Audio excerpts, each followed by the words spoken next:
conocidos como maestros ascendidos, maestros de luz, maestros de la antigua sabiduría, Mahatmas y otros nombres más, quienes creen en su existencia, afirman que son figuras espirituales de gran importancia para el desarrollo consciencial del ser humano. ¿Es así?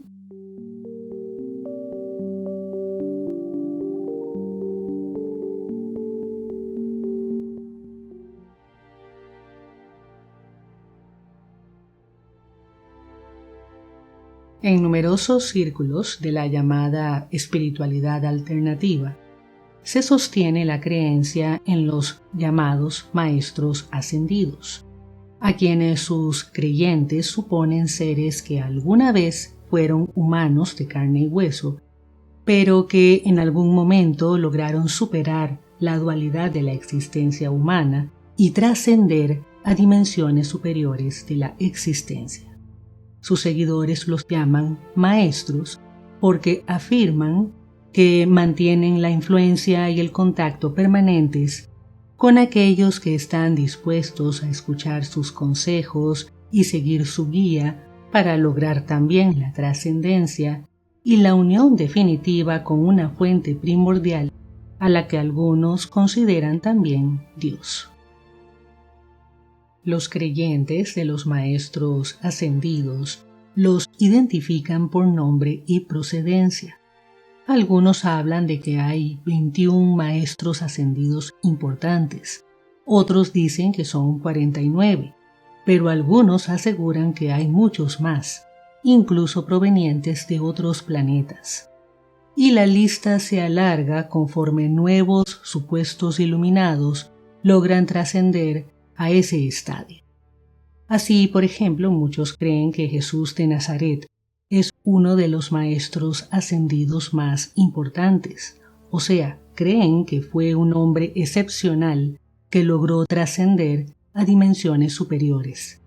Y lo mismo creen de María, su madre, de Pablo de Tarso, al que llaman Hilarión, de Gautama Buda, de Krishna, de Zoroastro, del mago Merlín, de María Magdalena, a la que llaman Lady Nada, del señor Maitreya y muchos otros más, sin olvidar, por supuesto, al célebre conde de Saint-Germain.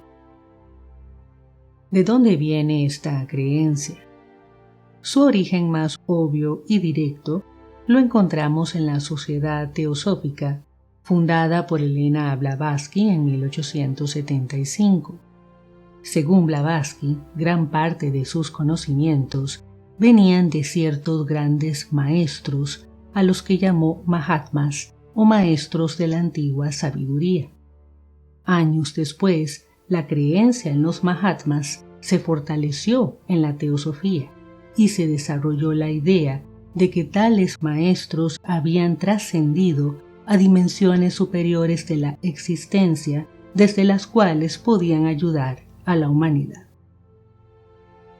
De esta manera, surgieron las llamadas enseñanzas de los maestros ascendidos, término acuñado por Bert T. Spalding, un autor británico criado en la India, que en 1924 publicó su libro Vida y enseñanzas de los maestros del lejano Oriente, en el que desarrolló y sentó las bases de esta creencia.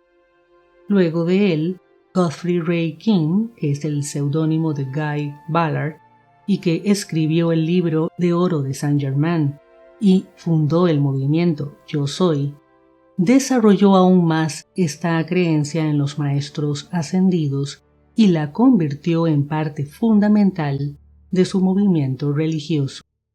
De hecho, él sostenía que el propio Saint-Germain le había transmitido directamente sus enseñanzas, lo cual evidentemente fue una manera de validar sus propuestas. Lo demás fue historia.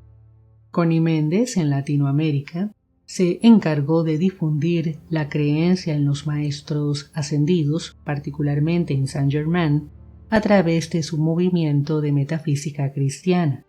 y otros autores y guías religiosos como Elizabeth Prophet difundieron esta creencia en Estados Unidos y en Europa. Una de las afirmaciones que más repiten es que algunos maestros ascendidos son capaces de transmitir la energía del cosmos desde sus dimensiones superiores a través de lo que ellos llaman los rayos cósmicos, a los que les adjudican colores y significados especiales. También afirman que algunos maestros ascendidos habitan en la quinta dimensión, otros en la sexta dimensión y así sucesivamente hasta la novena dimensión.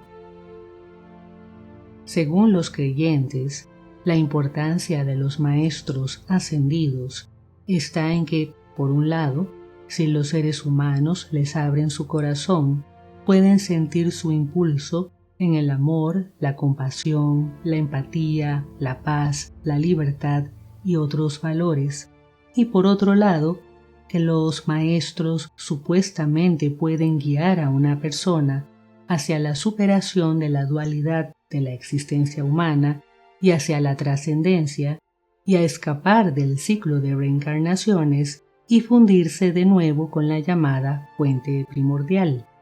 Aún más, muchos creyentes aseguran que autores como Godfrey Ray King son hoy en día ya maestros ascendidos.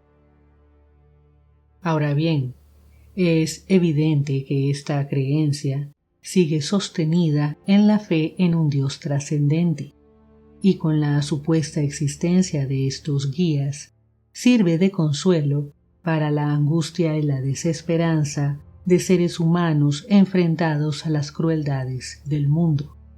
Después de todo, la teosofía surgió a finales del siglo XIX, una época sumamente turbulenta en todo sentido, y la creencia en los maestros ascendidos se fortaleció durante los peores años entre las dos guerras mundiales y justo después de la segunda. Así las cosas, fue fácil caer en la creencia en maestros ascendidos con atributos divinizados y fortalezas superiores. Y hoy en día, en un mundo tan complicado, sigue siendo fácil caer en esta creencia. Algunas figuras a las que se reverencia como maestros ascendidos vivieron realmente en el pasado. Otras quizás solo fueron producto de la imaginación. El caso es que su divinización como maestros ascendidos fue un acto de seres humanos necesitados de validación y soporte y que ya no confiaban en las religiones tradicionales. O sea, su proyección como maestros ascendidos es producto de la imaginación. Si una persona cree en ellos, podrá tener perfectamente visiones de ellos que su propia mente le proveerá. Así que, en resumen, no hay maestros ascendidos. Eso es solo una invención y una creencia. Cuando el ser humano comprenda que el secreto de su felicidad y bienestar radica en asumir la responsabilidad de su propia vida sin depender de nadie, se dará cuenta de que no necesita deidades, ángeles o maestros ascendidos y de que estos son solo figuras creadas por la imaginación humana. Y ahí se los dejo. Hasta la próxima.